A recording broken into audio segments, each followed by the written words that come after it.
প্রিয় দর্শক, আসসালামু আলাইকুম। দর্শক, আপনাদের প্রীতীয় শুভেচ্ছা জানিয়ে শুরু করছি আমাদের আজকের প্রতিবেদন। তো দর্শক, আজকে আমরা এক অসহায় মেয়ের গল্প তুলে ধরব, যার নাম হচ্ছে সুমি। সুমির ডিভোর্স হয়ে গেছে, বিয়ে হয়েছিল। সুমির বাবা বাবুর্চি, নামকরা বাবুর্চি। তো সুমির বাবাই অনুষ্ঠানে অনেক খরচ বরচ করে। তো বর্তমানে সুমির বাবাটা নাই, সুমির মা আছে, ছোটো একটা ভাই আছে। তো সুমির ডিভোর্স হয়ে যায়, তো এখন সুমি মার কাছে আছে। তো সুমি এখন বিয়ে শাদী করবে, এই জন্য ইউটিউবে এসেছে। সুমি চাচ্ছে ভালো একটা মানুষ, যে তার সুখে দুঃখে পাশে থাকবে, কাকে কখনো ছেড়ে যাবে না। এমন মানুষও আছে যে পুরুষ নাকি স্ত্রী চলে গেছে পরকীয়া করে বা প্রবাসে থাকে, এমন পুরুষও যদি সুমি পায় বিয়ে করে তার কোনো আপত্তি নেই।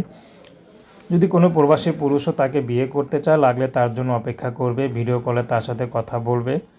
তার হয়তো ভিডিও ফোন নাই, কিন্তু যদি সে কিনে দেয়, সে পুরুষটি যাকে সারা জীবন পাশে রাখবে, সে যদি কিনে দেয়, তাহলে ভিডিও কলের মাধ্যমে সে কথা বলবে।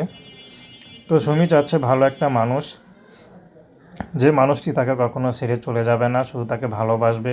সুমি ভালোবাসা ছাড়া আর কিছু চায় না। সুমি বেশি পড়াশোনা করতে পারেনি, তো সুমি বাবা তাকে তাড়াতাড়ি করে বিয়ে দিয়ে দেয়, কিন্তু তার বাবাটাও মারা গেল, আর এদিক দিয়ে তারও ডিভোর্স হয়ে গেল। তো দর্শক, এই কষ্টের জীবনে যে তার পাশে থাকবে তাকেই বিয়ে করবে। তো প্রেম ভালোবাসা, সাহায্য সহযোগিতা, বিয়ে শাদী করা একান্ত আপনাদের ব্যক্তিগত ব্যাপার। আসুন আমরা ৫ ওয়াক্ত নামাজ পড়ি, সর্বদা দেশের সেবা করি। আসসালামু আলাইকুম।